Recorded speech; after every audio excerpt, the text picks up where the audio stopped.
Le dev perso, c'est bourré d'astuces de surface et de contradictions grossières. On remplace tranquillement les injonctions du système de société par des injonctions à s'en libérer.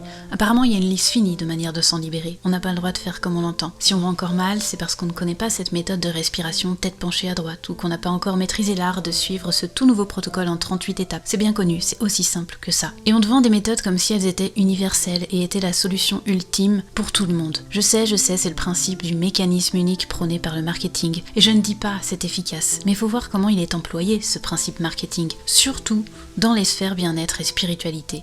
Moi je croyais que dans Dev Perso il y avait personnel. C'est peut-être que moi, vous allez me dire. Je pensais que développer un projet, ce projet fût-il nous-mêmes, c'était autre chose que de piocher dans une étagère à solutions toutes faites qu'on nous dit qu'elles sont parfaites pour nous. En fait, si tu fais ton Dev Perso comme tu fais tes courses pendant les soldes, ou comme tu suis un cours magistral, ou comme tu dis oui à ton médecin sans rien piger à ce qu'il vient de te prescrire, bah t'es en train de rien développer du tout. T'es juste en train de te nourrir d'illusions rassurantes pour pas regarder en face que t'as une trouille pas possible de prendre en main ton autonomie, ton indépendance et ta puissance. Je le répète pour ceux du fond, ton autonomie, ton indépendance et ta puissance. Et ça, c'est pas bon pour ta marque. C'est pour ça que ça fait partie de ce que je travaille en priorité. Ramener le dev perso à ce qui lui est essentiel, à sa définition première. C'est-à-dire ancrer toute son attention sur ce qui permet à un individu unique de se développer et de développer ses projets. Autonomie, indépendance, puissance. Dans puissance, il y a l'estime de soi, socle non négociable pour t'épanouir, créer et transmettre. C'est pas une espèce de fantasme de potentiel de puissance, on s'appuie sur ce qui est applicable. Garde juste ça en tête et demande-toi si ces trois choses sont vraiment soutenues à travers les contenus que tu consommes, les accompagnements que tu envisages, les conseils que tu reçois. Qui sait, ça pourrait te permettre de faire le tri.